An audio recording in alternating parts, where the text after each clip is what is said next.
ಎಲ್ರಿಗೂ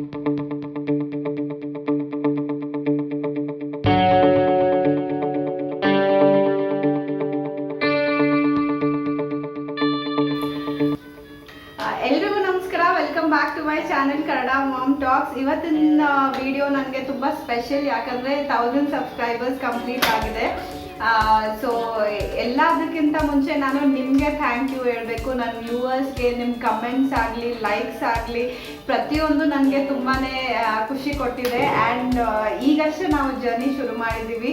4 months ಆಯ್ತು ಅಷ್ಟೇ ನಾನು ಚಾನೆಲ್ ಶುರು ಮಾಡಿ. ಸೊ ಇನ್ನು there's a long way to go and I'm sure ಇನ್ನು ಜಾಸ್ತಿ ಬೆಳೆಯುತ್ತೆ ನನ್ನ ಚಾನಲ್ ಅಂತ ನೀವು. ಸೊ ಅದನ್ನು ಹೇಳ್ತಾ ಇವತ್ತಿನ ವಿಡಿಯೋ ಬಂದು ನಾನು ಕೋಲ್ಡ್ ಅಥವಾ ಕಫ್ಗೆ ಹೋಮ್ ರೆಮಿಡೀಸ್ ಏನಿದೆ ಅದನ್ನು ತೋರಿಸ್ಕೊಡ್ತೀನಿ.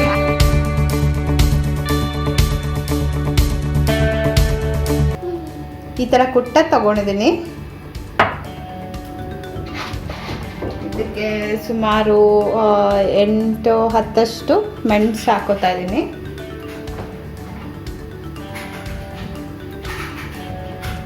ಆಮೇಲೆ ಒಂದು ಅರ್ಧ ಸ್ಪೂನಷ್ಟು ಜೀರಿಗೆ,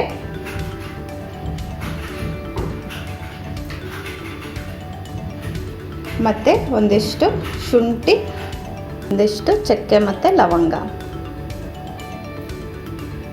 ಇದನ್ನು ಚೆನ್ನಾಗಿ ಕುಟ್ಕೋತೀನಿ.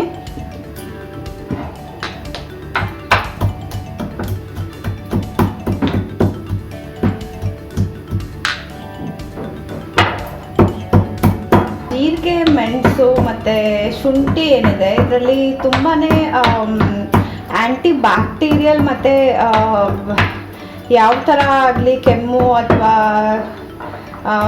ಶೀತ ಆದಾಗ ಅದರ ಅಗೇನ್ಸ್ಟ್ ಆಗಿ ಫೈಟ್ ಮಾಡೋ ಪವರ್ ತುಂಬಾ ಇದೆ. ಅದಕ್ಕೆ ಇದನ್ನು ಹೇಳೋದು. ಇದನ್ನು ಈಗಲೂ ಕೂಡ ಕೊರೋನಾ ವೈರಸ್ ಟೈಮಲ್ಲಿ ಕೂಡ ಎಲ್ಲರೂ ಅದೇ ಹೇಳೋದು, ಅರಿಶಿನ ಮತ್ತು ಶುಂಠಿ ಇದನ್ನು ಜಾಸ್ತಿ ತಿನ್ನೋದ್ರಿಂದ ಇಮ್ಯುನಿಟಿ ಹೆಚ್ಚಾಗುತ್ತೆ ಅಂತ. ಏನಕ್ಕಂತೆ ಅಂದರೆ ಇದನ್ನಾಗಿ ಕುಟ್ಕೊಂಡು ಈ ಥರ ಪುಡಿ ಮಾಡ್ಕೊಂಡಿದ್ದೀನಿ. ಅದಾದ ನಂತರ ಇದರ ಒಂದು ಬಟ್ಲನ್ನ ಸ್ಟವ್ ಮೇಲೆ ಅಥವಾ ಇಂಡಕ್ಷನ್ ಯಾವುದ್ರ ಮೇಲಾದ್ರೂ ನೀವು ಇಟ್ಕೋಬೋದು.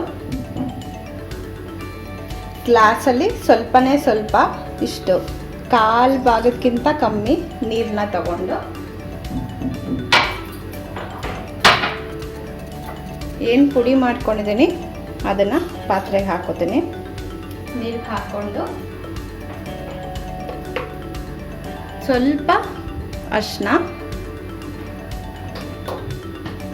ಸ್ವಲ್ಪ ಉಪ್ಪು, ಮತ್ತು ಮಗುಗೆ ಕುಡಿಸೋದ್ರಿಂದ ಸ್ವಲ್ಪ ತುಂಬಾ ಒಂಥರ ಹಿಂಸೆ ಆಗಬಾರ್ದು ಅಂತ ಬೆಲ್ಲ ಹಾಕ್ಕೊಡ್ತಾ ಇದ್ದೀನಿ. ಹಾಕ್ಕೊಂಡು ಇದನ್ನು ಚೆನ್ನಾಗಿ ಕುದಿಸ್ಬೇಕು. ಕ್ಲೋಸ್ ಮಾಡ್ತೀನಿ. ಒಂದು 5 to 10 minutes ಚೆನ್ನಾಗಿ ಕುದೀಲಿ. ಈಗ ಚೆನ್ನಾಗಿ ಕುದಿದೆ. ಸೊ ಆಫ್ ಮಾಡಿಕೊಂಡು ಈ ಥರ ಬಟ್ಲಿಗೆ ಸೋರಿಸ್ಕೊತೀನಿ.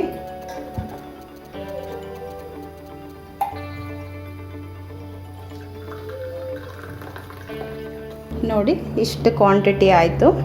ಇದು ಸುಮಾರು ನಾನು ಆ್ಯಕ್ಚುಲಿ ಈ ಥರ ಮಾಡಿಕೊಂಡು ಬೇಕಾದ್ರೆ ನೀವು ಫ್ರಿಜ್ಜಲ್ಲಿ ಸ್ಟೋರ್ ಮಾಡ್ಕೋಬೋದು. ಇಲ್ಲ ಪ್ರತಿದಿನ ಫ್ರೆಶ್ ಆಗಿ ಮಗುಗೆ ಶೀತ ಆದಾಗ ಬೆಳಗ್ಗೆ 1-2 ಸ್ಪೂನು, ಮಧ್ಯಾಹ್ನದಂಗೆ 1-2 ಸ್ಪೂನು, ಮತ್ತು ರಾತ್ರಿ ಹಂಗೆ ಮತ್ತೆ 1-2 ಸ್ಪೂನು ಕುಡಿಸ್ಬೋದು.